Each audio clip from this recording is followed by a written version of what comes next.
இப்போ நான் சொல்ல போற ஒரு பதிவு உண்மையாகவே ஒரு நடந்த சம்பவம். இந்த சம்பவத்தை கேட்கும்போது உண்மையிலுமே உங்களுக்கு மனசு அப்படி ஒரு புத்துணர்ச்சி ஏற்படும். ஸோ ஸ்கிப் பண்ணாம கடைசி வரைக்கும் நான் சொல்றத கவனிச்சு கேளுங்க. வித்யா நடராஜன் அப்படின்ற 2 தம்பதிகள் ஒரு பிளாட்ல வசிச்சு வந்துகிட்டு இருக்காங்க. நடராஜன் பேங்க்ல வேலை செஞ்சுட்டு ரிட்டையர்ட் ஆகி போன ஒரு ஓய்வு பெற்ற பணிக்காரரு. அதே மாதிரி அவங்க ஹவுஸ் ஒய்ஃபு. அவங்களுக்கு திடீர்னு கால் முறிவு ஏற்பட்டு வீட்டில் வேலை செய்ய முடியாத நிலையில இருக்காங்க. அப்போ தெரிஞ்சவங்களுக்கு சொல்லி விடுறாங்க, இந்த மாதிரி யாராவது வேலைக்காரிக்கு கிடைச்சா வீட்டுக்கு கொஞ்சம் துணையா அமுச்சு விடுங்க, என் பொண்டாட்டிக்கு கால் உடஞ்சி போச்சு அப்படின்னு சொல்றாரு. அதன்படி ஒரு அம்மா வராங்க. திடீர்னு கதவை தட்டுறாங்க. கதவை திறந்து அவர் பார்க்குறாரு. யாருமா நீ, என்ன வேணும்னு கேட்குறாரு. அதுக்கு அந்த அம்மா சொல்கிறாங்க, என் பேரு கோவலம், நான் வேலைக்கு வந்திருக்கேன் அப்படின்றாங்க. கோவலமா கோகிலாவா அப்படின்றாங்க. கோவலம் அப்படின்றாங்க. எனக்கு அப்பதான் அந்த பேர் பார்த்தீங்கன்னா புதுசா தெரிஞ்சுது. இது வரைக்கும் கோவலம் அப்படின்ற பேரையே நான் கேள்விப்பட்டதே இல்லையே அப்படின்னு சொல்லிட்டு யோசிக்கிறாரு. அதுக்கப்புறம் சரிம்மா என்ன விஷயம் அப்படின்னு கேட்குறாங்க. நான் வேலைக்கு வந்திருக்கேன், உங்களுக்கு தெரிஞ்சவர் தான் இந்த வீட்டு அட்ரஸ் கொடுத்து என்னை அனுப்பிச்சு விட்டாங்க அப்படின்றாங்க. சரிம்மா எவ்வளோ சம்பளம் எதிர்பார்க்குற அப்படின்னாங்க. எனக்கு அதெல்லாம் எதுவும் வேணாயா, சாப்பாடு கொடுத்து ஆனால் ரூமு கொடுத்துடணும். நான் இங்கே எனக்கு தங்கறதுக்கு எதுவும் இடம் இல்லை. நான் ஏற்கனவே தாம்பரத்தில் வேலை செஞ்சுக்கிட்டு இருந்தேன். அந்த வீட்டு ஓனரு துபாய் போயிட்டாரு, அதனால இந்த வீட்டுக்கு வந்திருக்கேன் வேலைக்கு அப்படின்றாங்க. சரி உள்ளவாமா, எனக்கு என் பொண்டாட்டிக்கு கால் உடஞ்சிருக்கு, அதுக்கு தான் உதவி தேவை, நீ இங்கேயே இருந்துக்க, 6000 ரூபா சம்பளம் தரேன் அப்படின்னு சொல்கிறாங்க. பரவாயில்லையா, உங்கள் இஷ்டம் அப்படின்னு சொல்லிட்டு ஏதோ ஒன்று சொல்லிட்டு அவங்க பட்டுக்கும் வீட்டுக்குள்ளே போகிறாங்க. ஆனால் அவங்க பார்க்கறதுக்கு ஒரு 50 வயசு இருக்கிற மாதிரி இருக்கும். ஆனால் தோற்றத்தில் 30-35 வயசு மாதிரி தான் தெரியுது. அப்படி ஒரு பளபளப்பான மேனியாட்டு இருக்காங்க. அப்படி இருக்கும்போது நம்ம நடராஜனோட மனைவியோட தங்கச்சி மாதிரி அவங்களுக்கு முறை தோணுது. பட் இருந்தாலும் இவருக்கு ஃபர்ஸ்ட் பிடிக்கவே இல்லை. ஆள் பார்க்கறதுக்கு கிழிஞ்ச சேலை, தலையில எண்ணெய் வைக்காத முடி, கொஞ்சம் ஏழுமா அவங்க முகத்திலே தெரிஞ்சுது. இப்படி இருக்கிற பொண்ணை யாரு தான் நல்லா பார்த்துப்பாங்க. சரி ஏதோ ஆக மொத்தம் எங்கள் வீட்டில் இடம் இல்லைம்மா, இப்போ நீ எங்கே தங்க போற அப்படின்னு கேட்குறாங்க. பரவாயில்லையா, நான் கிச்சன்லேயே படுத்துக்கிறேன் அப்படின்னு கோவலமும் சொல்கிறாங்க. சரின்னு வேலையை ஆரம்பிக்கிறாங்க. வேலையை ஆரம்பிச்சதுக்கப்புறம் அவங்க கொஞ்சம் கொஞ்சமாக சமைக்க ஆரம்பிக்கிறாங்க.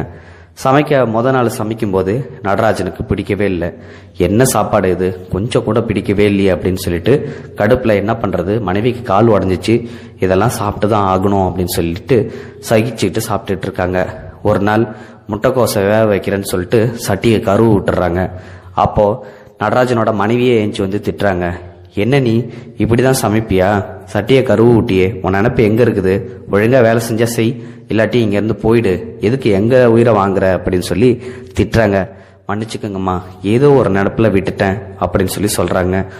இது வரைக்கும் அவங்க சாப்பாடு சாப்பிட்ட அவங்களுக்கு கொஞ்சம் கொஞ்சமாக ஒரு மாதத்துலேயே அவங்களோட சாப்பாடு பிடிச்சி போயிடுச்சு. நல்ல சாப்பாடு, அதுக்கப்புறம் பலகாரம், ஸ்வீட் ஐட்டம்ஸ் எல்லாமே விதவிதமாக செஞ்சு போட ஆரம்பித்தாங்க. ஒரு அக்காவை பார்த்துக்கிறத மாதிரியே அந்த கால் உடஞ்ச நடராஜன் மனைவியை கோவலம் பார்த்துக்கிறாங்க. இப்போது கோவலத்தை அந்த வீட்டுக்காரங்களும் நல்லா கவனிச்சுக்கிட்டே இருக்காங்க. எந்த ஒரு ஆடம்பரமும் இல்லை, தன்னோட கஷ்டத்தை சொல்லி புலம்பவும் இல்லை, சாப்பிட்றது, தண்ணி குடிக்கிறது, டீ குடிக்கிறது, இந்த மாதிரி எந்த ஒரு காட்சியும் பார்த்ததே இல்லை. ஒரே ஒரு நாள் மட்டும் நடராஜன் ஒளிஞ்சு நின்று கோவலம் சாப்பிட்றத பார்த்துருக்காரு. அதுவும் வெறும் சொத்தை சாப்பிட்ருக்காங்க. கஞ்சியில் உப்பு கூட போடாமல் சாப்பிட்டுட்டு இருக்கிறத பார்த்துட்டு அவங்களுக்கு கண்ணே கலங்கிடுச்சு. ஆனால் கோவலம் அது எதையுமே பொருட்படுத்தாமல் தூங்குறது கூட தெரியவே தெரியாது. காலையில் அவங்களுக்கு முன்னாடியே ஏஞ்சிருவாங்க. அதே மாதிரி வேலையை முடிச்சுட்டு படுக்கிறது, அவங்க தூங்குனதுக்கு அப்புறம் தான் தூங்குவாங்க. இப்படி நாட்கள் போய்கிட்டே இருந்தது. சாப்பாடு நல்லா சமைச்சிக்கிட்டு இருந்தாங்க. ஒரு நாள் பேங்க்கில் வேலை செஞ்ச அவங்களோட ஸ்டாஃபும் வந்துடுறாங்க. பணி ஓய்வு பெற்று இருக்கிறதால அடிக்கடி அவங்களோட ஃப்ரெண்ட்ஸுங்க வருவாங்க, நடராஜனை பார்க்கறதுக்கு வராங்க. அப்போ தான் கேரட் அல்வா செஞ்சு கோவலம் கொண்டாந்து வைக்கிறாங்க. அந்த அல்வாயை சாப்பிட்டுட்டு எல்லாரும் செம்ம சூப்பராக இருக்குது, இன்னும் கொஞ்சம் வேணும், இன்னும் கொஞ்சம் வேணும்னு அவங்க ஃப்ரெண்ட்ஸ் எல்லாருமே சொல்கிறாங்க. அப்படி ஒரு அசத்தலான சாப்பாடு. இப்போது நடராஜனுக்கும் வித்யாவுக்கும் 2 பசங்க இருக்காங்க. ஒரு பையன் மும்பையில் அவங்க ஒய்ஃபோட இருக்காங்க, இன்னொரு பையன் டெல்லியில் இருக்காங்க. எப்பயாவது லீவு கிடைச்சதுன்னா சம்மரில் ஹாலிடேவுக்கு திருப்பி கொஞ்ச நாள் ஃபங்க்ஷன் எதாவது இருந்ததுன்னா அட்டன் பண்ணிட்டு போயிடுவாங்க. இப்போது இவங்க 2 பேருமே வந்து வெளியில் இருக்கிறதால இவங்க 2 பேர்த்தையும் பார்த்துக்கிறதுக்காக தான் கோவலம் இருக்கிறாங்க. இந்த மாதிரி ஒரு சுச்சுவேஷனில் திடீர்னு மூத்த பையன் ஊருக்கு வராரு மருமகளை கூட்டிட்டு. எல்லாரும் சந்தோஷமாக சாப்பிட்றாங்க. அப்போது கோவலத்தோட சாப்பாடை சாப்பிட்டுட்டு மூத்த பையன் ரொம்ப அருமையாக இருக்குது, இந்த வேலைக்காரி இந்த மாதிரி வந்து கிடைக்கிறது கஷ்டம்தான், நான் வந்து கூட்டிகிட்டு போயிடுறேன் அப்படின்னு சொல்கிறாங்க. அதுக்கு மருமகளும் சொல்கிறாங்க, ஆமாம்மா எனக்கும் இந்த வேலைக்காரியை பிடிச்சிருக்கு ரொம்ப, அவ்வளோ ஒரு எளிமை, எந்த ஒரு கெட்ட பழக்கமும் கிடையாது, யாருக்கிட்டையும் எதுவும் வம்பு தும்பும் வச்சுக்கிறது இல்லை, சாப்பாடு கூட சாப்பிட்றது கூட வெளியில் தெரியல, அவ்வளோ அருமையாக சமைக்கிறா, இந்த வேலைக்காரியை நாங்கள் கூட்டிகிட்டு போகிறோம், நீ கேட்குறத விட நான் அதிகமாகவே சம்பளம் தரேன் வாமான்னு சொல்லி கூப்பிடுறாங்க மூத்த பையனும் மருமகளும். அதுக்கு கோவலம், வேண்டாங்க நான் இங்கே இருக்கிறதே எனக்கு போதும், தராங்க எனக்கு தகுந்தா போல அப்படின்னு சொல்லிடுறாங்க, மறுத்துடுறாங்க. உடனே அவங்களும் 2 நாள் இருந்துட்டு திருப்பி ஊருக்கு போயிடுறாங்க. இது வரைக்கும் 6 மாதம் கடந்து போச்சு. இந்த 6 மாசத்துல ஒரு நாள் கூட தலைவலிக்குது, ஜுரம், எனக்கு லீவு வேணும்னு சொல்லி கேட்டதே இல்லை. எல்லா வேலையும் இழுத்து போட்டுக்கிட்டு செய்வாங்க. அவங்க முதலாளி கொடுக்குற சாப்பாடை கூட விதவிதமாக செஞ்சு சாப்பிடுவாங்க. அதில் கொஞ்சம் கொடுன்னு சாப்பிடுன்னு சொன்னால் வேணாம் பரவாயில்லன்னு சொல்லி தான் சொல்லுவாங்களே ஒஞ்சி சாப்பிட்டதும் கிடையாது. தட்டில் ஓரமாக கொண்டு போயிட்டு கிச்சனில் வச்சா கூட அது சாப்பிட்றதில்ல.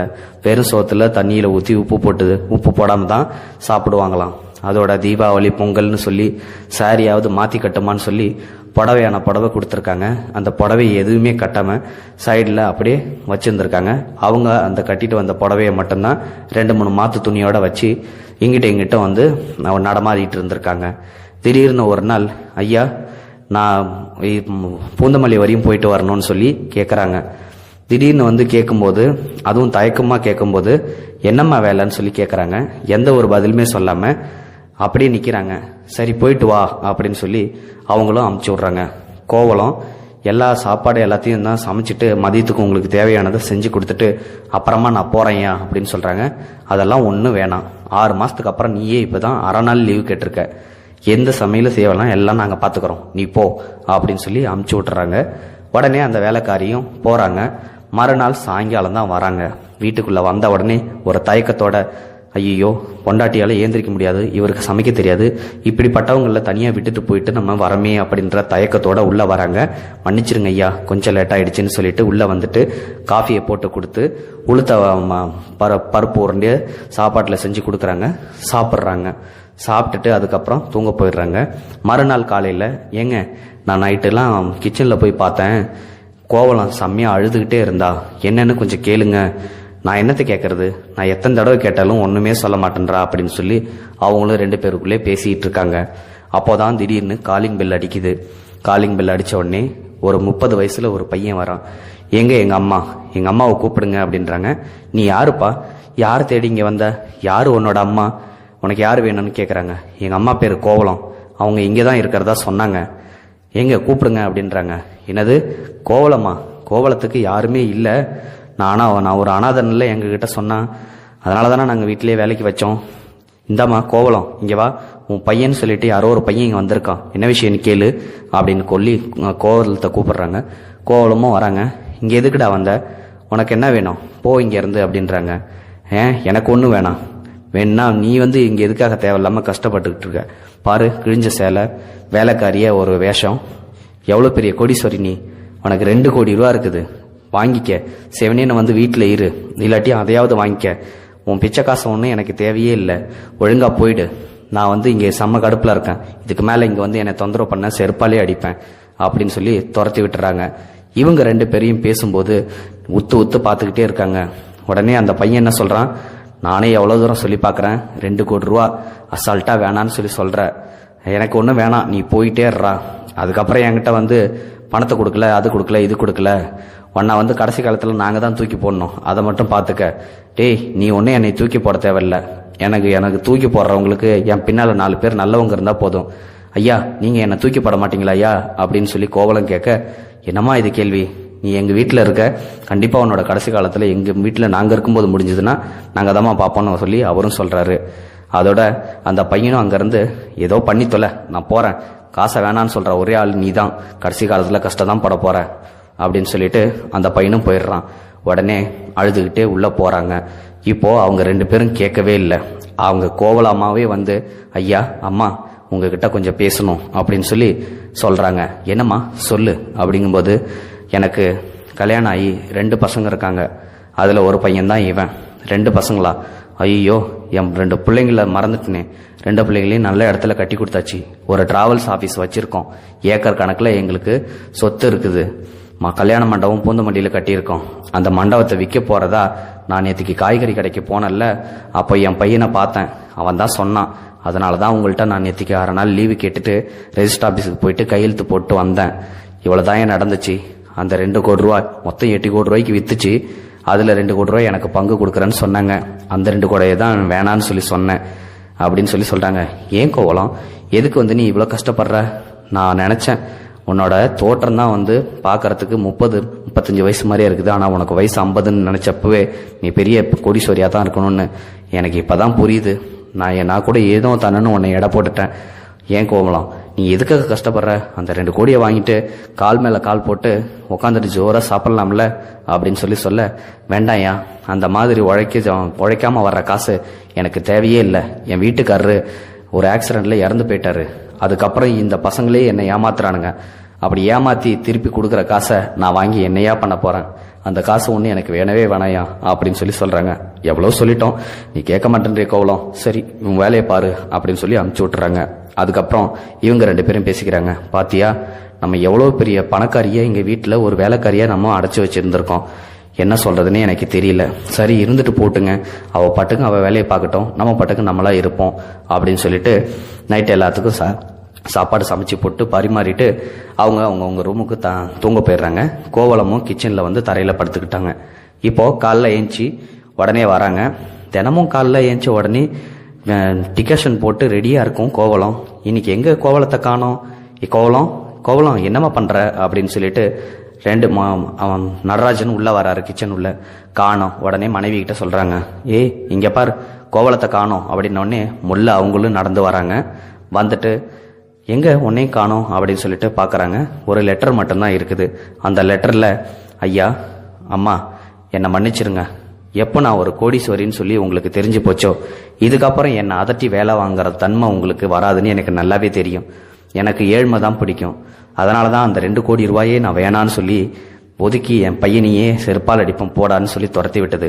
அப்படி இருக்கும்போது இந்த வீட்டில் நான் இருந்தால் என்னை வேலை வாங்க முடியாமல் நீங்களும் அவஸ்தைப்படுவீங்க, நானும் வேலை செய்ய முடியாமல் அவஸ்தைப்படுவேன்.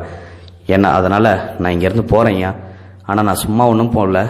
இதுக்கப்புறம் நீங்கள் என்னோட சம்பள பணத்தை என்ன பண்ணுறீங்க அப்படின்னா உங்ககிட்ட நான் நீங்கள் கேட்கும்போதெல்லாம் நான் வேணான்னு சொன்னல, சம்பளத்தை மொத்தமாக வாங்கிக்கிறேன்னு சொல்லி சொன்னல, அந்த காசை மட்டும் அடையாறில் இருக்கிற அனாதை ஆசிரமத்துக்கு கொடுத்துருங்க ஐயா. உங்கள் ஞாபகார்த்தமாக ஒரே ஒரு டம்ளரை மட்டும் நான் எடுத்துக்கிட்டு போகிறேன். அந்த டம்ளரில் எப்போ குடித்தாலும், தண்ணி குடித்தாலும், டீ குடித்தாலும் உங்களோட ஞாபகம் மட்டும் எனக்கு கடைசி வரைக்கும் போவோம் ஐயா. இது மட்டும்தான் உங்ககிட்ட இருந்து நான் எடுத்துகிட்டு போகிற ஒரே ஒரு சொத்து அப்படின்னு சொல்லி அந்த லெட்டரில் எழுதியிருக்குது. அதுக்கப்புறம் அந்த லெட்டரை படித்து பார்த்தோடனே 2 பேத்துக்கும் கண்ணீரே ஓடுது. பக்கத்தில் பார்த்தா அவங்க கொடுத்து வச்ச புடவை எல்லாத்தையும் ஒரு செல்ஃபில் வச்சுருக்காங்க. அதை பார்த்தோன்னே இன்னும் பயங்கரமாக கண்ணீர் விட்டு அழுகுறாங்க. இப்படிப்பட்ட மனசு யாருக்கு வரும்? இப்படிப்பட்ட வேலைக்காரியை நம்ம ஒன்றும் தெரியாத மாதிரி இவ்வளோ நல்லா அதட்டி உதட்டி முதல்ல சாப்பாடுலாம் சரியில்லைன்னு சொல்லிட்டு சனியெல்லாம் திட்டிருக்கமேன்னு சொல்லிட்டு 2 பேரும் கதறி இருக்காங்க. இந்த கதறின பதிவை தான் ஒருத்தர் முகநூல் பதிவில் பதிவிட்டு இருக்காங்க. அந்த பதிவை தான் உங்ககிட்ட நான் இப்போ சொன்னேன். இது உண்மையாலுமே நடந்த ஒரு சம்பவம். இந்த வீடியோ பிடிச்சிருந்தா லைக் பண்ணுங்க, ஷேர் பண்ணுங்க. இந்த வீடியோ பற்றின கருத்துக்களை மறக்காம கமெண்ட் பாக்ஸில் போஸ்ட் பண்ணுங்க. நன்றி, வணக்கம்.